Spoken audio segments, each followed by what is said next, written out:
Hey, what's up guys? This is going to be a different type of video this week. I flew back to LA on June 3rd, and I've been back ever since. It took me this whole time to finish out the Asia vlogs, so let's talk about the trip and the future of this channel.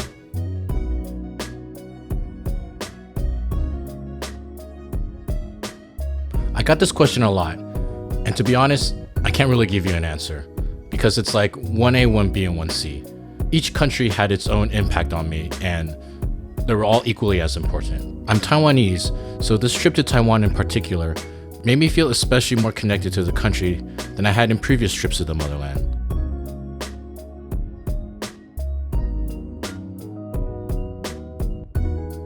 From attending the grave sweeping, to going out to karaoke, and everything in between, it was definitely the kind of trip that made me realize that I should go back more often. As for Japan, it felt like finally accomplishing something that I wanted to do since I was in grade school. For those that don't know me, I grew up watching anime, which isn't a surprise nowadays, but this was during the 90s, so I grew up on the original Kenshin, Evangelion, Great Teacher Onizuka, Slam Dunk, and of course Pokemon and Dragon Ball.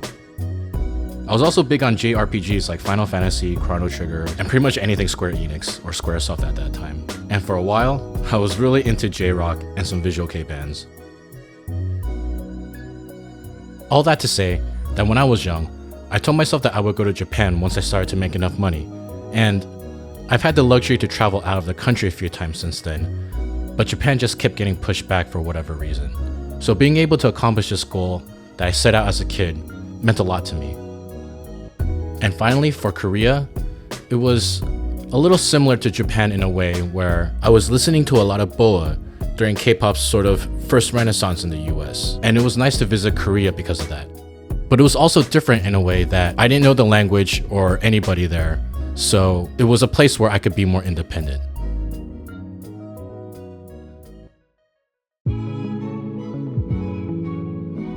I do speak Mandarin Chinese at a conversational level pretty well, so I got around fine there. The stations all have English and Pinyin, and most of the restaurants do too. So I would say maybe street stalls and maybe some small restaurants won't have any English, but Google Translate and Google Maps are your friend there. For Japan, I speak a very elementary level of Japanese, but there's English and Romaji everywhere, so you can definitely get by without knowing any Japanese.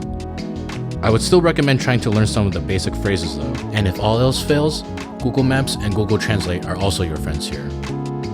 As for Korea, I did not speak the language at all, but I did try to learn some of the basics. There's English in most, if not all, stations, so it's fairly easy to get around. Lots of Koreans speak English too, and they seem a little bit more willing to practice or even speak to you in English compared to say like in Japan. Google Translate and Google Maps don't really work well in Korea, so I recommend Naver Maps and Papago for translating.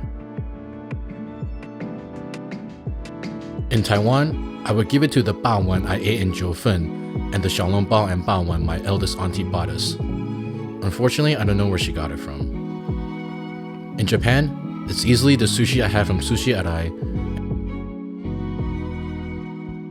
and the Wagyu beef that I ate at What's Matsusaka Beef.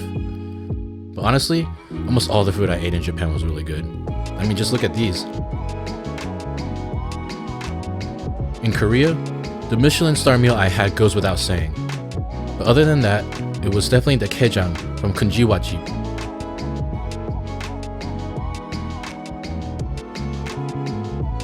And the naengmyeon from Komae Myeon.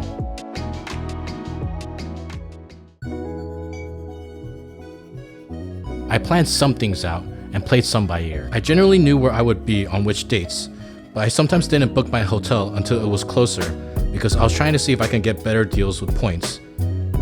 I also had mapped out a bunch of restaurants, bars, and cafes that I would be interested in going to or were recommended to me. And then I would play the rest by ear and explore and find activities or events.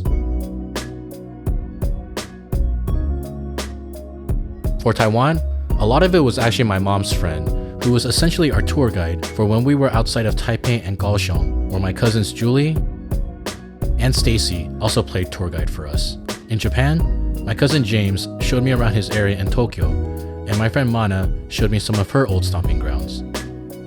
I also joined up with my friend Christy in Nagoya and Kyoto, and Suki joined me for my second go-around in Tokyo and let me join her in some gallery hopping.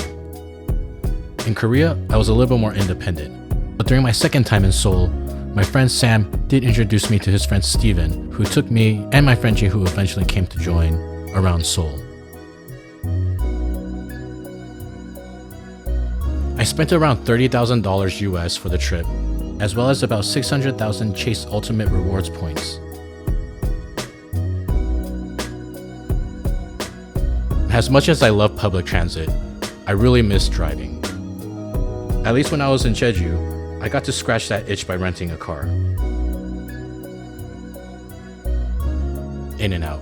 It's not the best burger, and their fries legitimately suck, but they're the best burger that you can get for the price, and the quality is always there. This is actually kind of a nice segue to the next part of the video. After I came back to LA, I spent the next 6 months trying to find a job.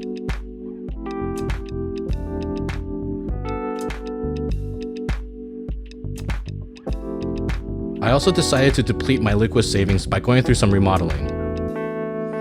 Not financially responsible at all, but to be honest, I was kind of going through a depression and I needed to keep myself busy. The depression caused me to take a break from vlogging and editing for a while, so when I was finally ready, I was able to finish the Asia trip vlogs. I also recently landed a new job after looking for over 5 months, sending out over 300 applications, and only getting a handful of interviews. So what's next for the channel? I still have some short content that I want to make, and that will be what I have time for now for the foreseeable future. I do have some ideas for longer form videos, but the vlogs are going to end, at least for now. While I had a lot of fun and learned a lot of things doing it, I simply just do not have the time for it at this moment. I want to be able to dedicate more time and effort into it that I just do not have right now. I've said it before and I'll say it again. I have a whole newfound respect for content creators. It takes a lot of time and effort, especially if you're doing a solo dolo. I recently just hit 100 subscribers, and I didn't even think I'd get half of that. I do appreciate all of you though, so I want to take a moment to give a huge thank you to all of you.